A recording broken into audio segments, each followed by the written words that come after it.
since it's been really cold recently, we decided that on Labor Day weekend, which is this weekend, it'd be a perfect time to pick apples.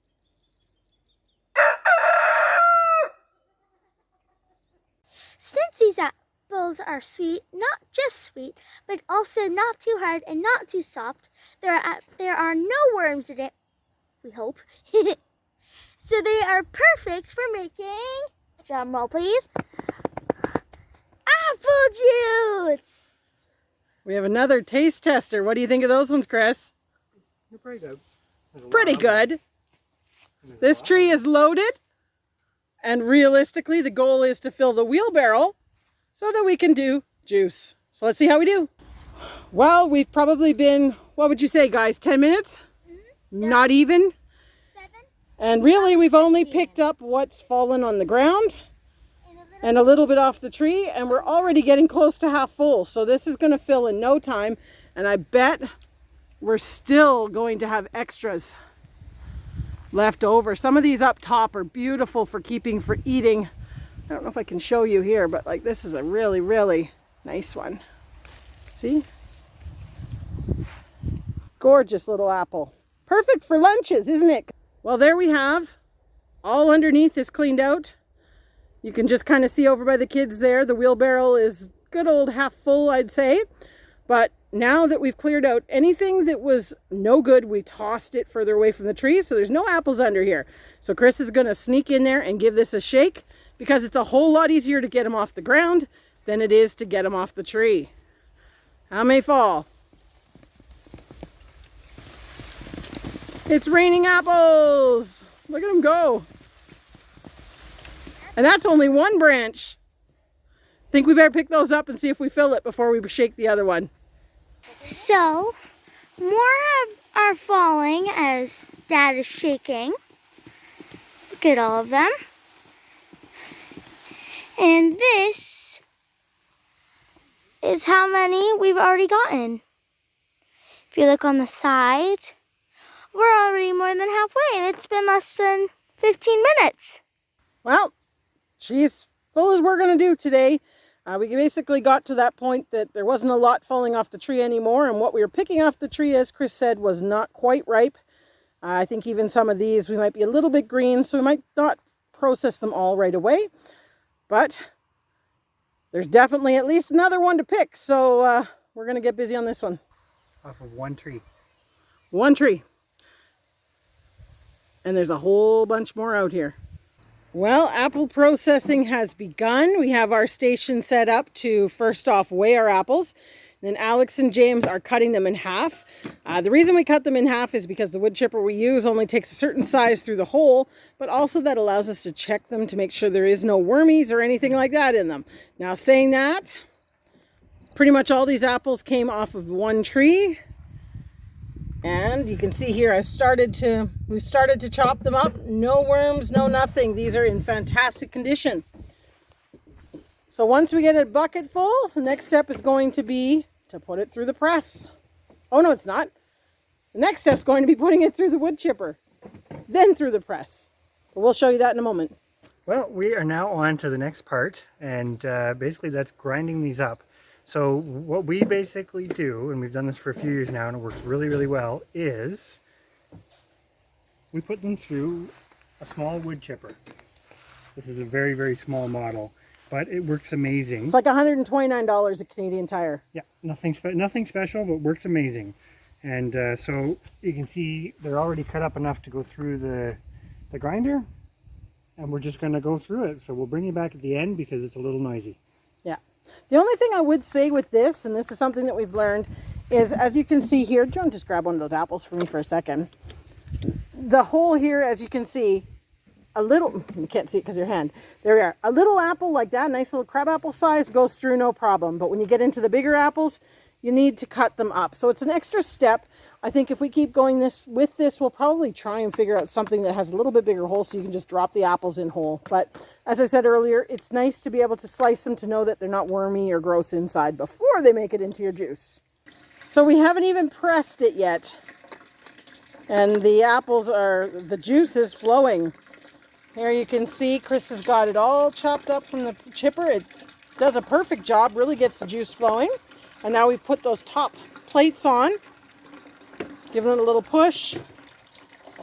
The wasps are just loving us. We were just saying this is ridiculous because normally you wouldn't be doing this early. But our next step is to put on our blocks. This really is a great tool. If anybody happens to come across one, pick it up if you've got apples or happen to drive by an apple tree that loses apples every year. It doesn't have to be your apples. This is our 3rd year now of pressing apples, and boy oh boy, it's a real treat to have real fresh juice. So as you can see, we just zigzag back and forth with these little pieces of wood until we get to a height that we can start pressing it down. And the last ones are kind of fitted so they go tight right around there. Kids are still hard at work in there cutting more apples for the next round. We basically get 2 5-gallon buckets chopped up in this press at a time. Now we start to press. And now it's working. Let's see what happens. This is exciting stuff. Here it comes.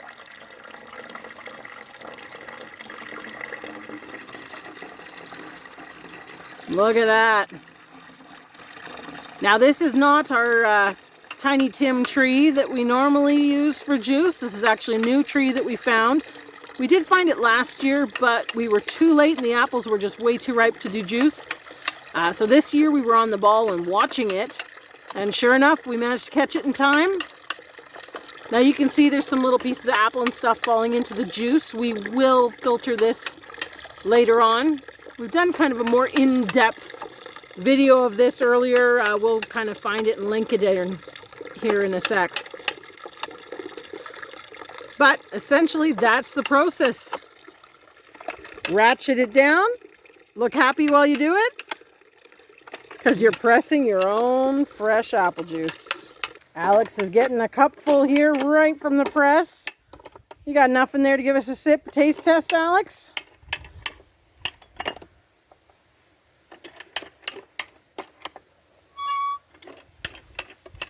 Definitely worth it. Yeah? Tell us what your flavor seems like. Tastes like apple. Really strong apples? Yes. And it's sweet, but not too sweet. But it's not sour. But what do we normally do with But it not too once we store We it? usually we can it, but we also water it down so it goes a lot further. Yeah. So you can enjoy it a lot more. And some people might find this really very strong, but we like it like this. But we find it also very good having it watered down. Yeah, we do it. It's a real treat to drink it straight like this. So we're on round 2 here. I've already taken almost 8 liters inside.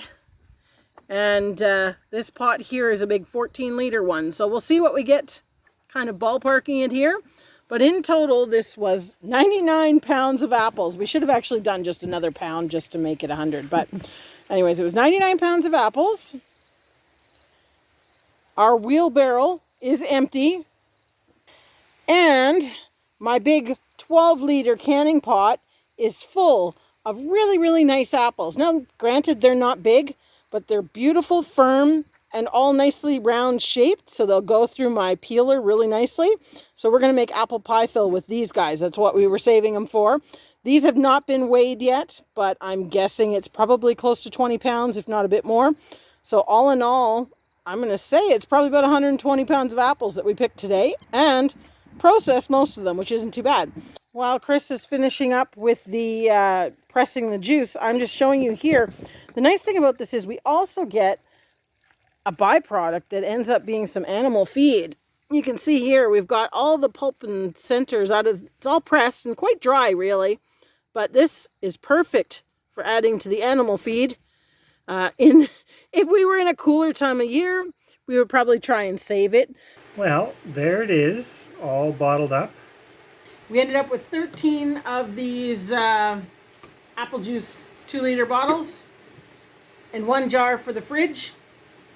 Basically, as Chris just showed there, we fill them to about 1.5 liters in each bottle, because that way when it freezes in the freezer, it has room to expand. So it works out perfect. Great reason to recycle and save your apple juice containers for sure. In the end, I think it's kind of interesting facts because we weighed the apples that went into the juice. So we had 99 pounds of apples, and we ended up with 47.25 pounds of juice. We actually weighed the juice. We zeroed the scale with the empty one and then weighed them all.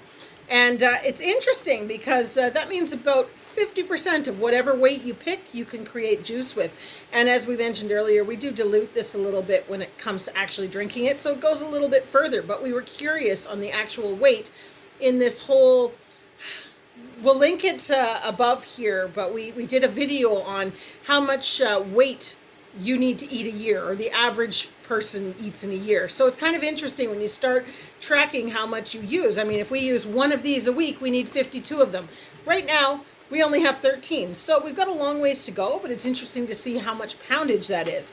But all in all, we're going to get these in the freezer. Now, as I'd said, these need to be frozen. We do not can these. Once you can them, you get a bit more of a cider taste to it rather than an apple juice taste. But we are going to be doing some cider as well. So stay tuned to see how we do on the rest of our apple picking this year.